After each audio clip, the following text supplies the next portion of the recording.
Welcome. This is Jane Gardner, and welcome to Solopreneur Success Strategies. Because you want to subscribe, comment, and you want to like my YouTube channel. But hey, first off, we'll do our intro at janegardner.com, implement.club. And I'm Jane Gardner of Solopreneur Success Strategies, and today it's all about your customer on World Domination Wednesday because, of course, you want to be able to be the one that they come to. So, who am I? I'm Jane Gardner. I work with my husband for the last 20 years in our structural engineering firm in Western Canada. And about 3 years ago, I came onto the internet to help others start their own home business. But today we've been talking about the customer on Wednesdays.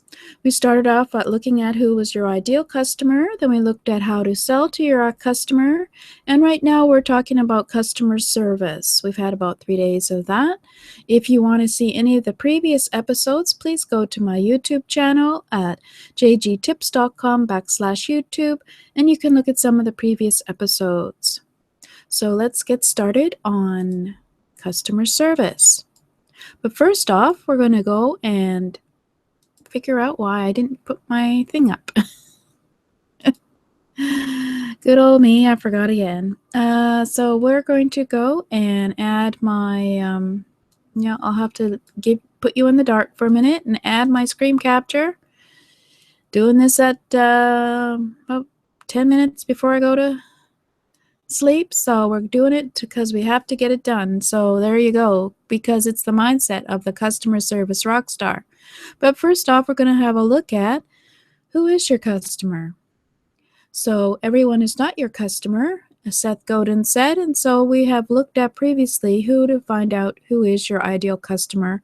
And we have we did have some discussion about finding who your target market was. And your customers are those who want your solution to their problem, or they want your solution to fulfill their desire. So there are 3.4 billion people on the internet every day, according to Internet Life Stats right now. This one's out of date. And from those people, you should be able to figure out who are your customers and be able to market to them. We've looked at who is your customer. We looked at who are your ideal customers, but of course they'll be easier to sell to, and you figure out what they want that you can give them. You know where to find your ideal customers, and you know when and how they like to buy. We looked at the demographics and the psychographics and the culture and the buying behavior of who might be your ideal customer in previous episodes. We also looked at the ideal customer experience, their journey through your business. And so we should know from those episodes how to provide some of the features of an ideal customer experience. And if you've missed those episodes, you can catch them on jgtips.com/YouTube. And of course, we had a look at converting prospects into customers. And for me, we can look at those previous episodes, but according to the personality development factors model that I work with at CRG, we all have different levels of these various factors in our life which make up our personality, and they can be detected with knowledge and experience that you can adapt to another person's personal style. And of course that also includes their buying style, because there are 4 different buying styles, of which each of us have one more dominant in our personality than someone else. And detecting a person's buying style, you can be more successful as a salesperson with training.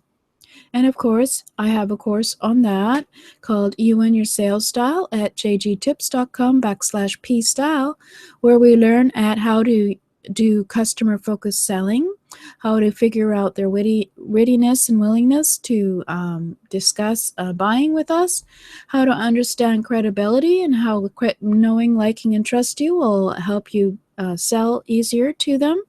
As well, we look at identifying your preferred selling style and determining your customer's buying style, and then we create action plans as to how to improve your sales style so that it can match with the customer's buying style. So now we've been looking at what does real good customer service really mean. And we've looked at various factors, but of course the most important is to have pleasant, friendly and patient staff, to be as polite as possible, and to be patient and make it all about the customer. We also looked at the process of customer service, and of course, starting with a customer complaint. So, of course, you listen to what the customer has to say. You acknowledge their situation and their issue that they have, and that will, of course, make them happy to know that you've acknowledged it. And then you question them with some other questions about the issue to see if there's anything you can get more clarity on. And then you would confirm with the customer that this is actually the issue that is the issue, and that there isn't another issue that they should discuss. And of course, then you provide the solution to their issue. And of course, check with them that they feel that you have solved the problem. And this is good customer service. There's at least 1, 2, 3, 4, 5, 6 stages to providing good customer service. And we had a look at that last week.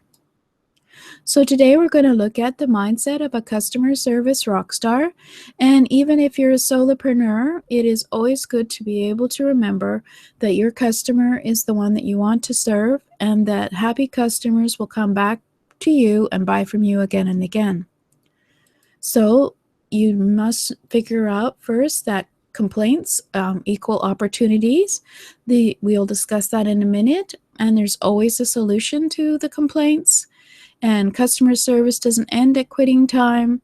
And you stay with them until they're satisfied and show them how to do the things themselves. So, of course, if you can actually show them. So let's go over those in a bit more detail. For example, customer complaints are considered opportunities if you're a customer service rockstar, because these complaints may be showing you that you may be missing something in terms of your business, in terms of maybe not having enough training on your service or product, or maybe there's something else that's missing from your business that the customer is mentioning, because complaints are great feedback. If all your customers were happy, then you know that you've got the perfect solution to their issue. But if there's complaints, then you know that they can be maybe something that is minor, but it's something that you can solve. For example, if you have a customer complaining about the payment plan for buying whatever product or service you have, you could, of course, always adapt your payment plan if you wish, and they would certainly be very pleased and excited that you're willing to listen to them and help them with their issues in terms of paying for their product or service. Because disgruntled customers can often turn into your biggest fans after good service. So if you're willing to listen to them and acknowledge their issue, as I mentioned previously, and then work with them to figure out exactly what is the issue, and then maybe solve that issue, then they know that you're a great person giving good customer service, and that they should come back and get more service from you. So there's always a solution to whatever customer complaint there might be. And so you must solve a problem, you make it your own, and you can find other ways to satisfy impossible problems. If you can do that, then you're probably a wizard at being a customer service rockstar, because sometimes there may not be any way to solve the problem that they are having with your product or service. However, you could always give them an alternate solution to their issue, and they'll be just as pleased because you've been honest enough to actually maybe refund their money and then recommend another product that might be better for them. This will wow certainly anyone who is complaining to know that you are willing to promote other people's products if you feel that is something that they should have. And of course, this discussion could go on for hours, but let's just wind this up fairly quickly and say that customer service doesn't end at quitting time. You need to be able to respond quickly to customer concerns. So if you have a very bright and active business, it's probably a good idea to have a customer service company come in and with your training be able to serve your customers 24/7 and be amazing. Certainly if you have customer service that can respond within the hour for any complaint, you would be amazing on the internet. So then, of course, you want to be able to stay with them until they are satisfied. So good customer service sees it through to the end. You don't hang up on them if you've got fed up or yell at them. So you stay with them, and at the end of the interaction, check that they have everything that they need and make sure that they're happy with the solution that you provided. So technology, of course, can make things easier and more streamlined. So after you've helped a customer, let them know there's a way they can do it faster and on their own. And so you can certainly consider hiring a company to design an app for you that they can have on their phone for customer service for your business so that it's easier for them to contact you with any questions, or even have an app that is on their phone which has your training and or your frequently asked questions for your business and your product. So it's always good to consider new things, especially as technology is moving so quickly, that if you can adapt to your customer and make them happier by being more responsive with your customer service, then you're going to be a customer service rock star. So there you go. I'm sure you didn't think of having an app as a solution for your customer service, but these days things are changing so quickly on the internet that it's probably worth considering to have something which is loaded up with all your frequently asked questions, because there are a lot of people on the phone now who sometimes are never on their desktop computer. And so to be able to call you and get an instant response will probably be amazing customer service for your business. So these are some of the things you should consider for customer service. I think we have another one for next week, but these should be something you should consider for being a customer service rock star.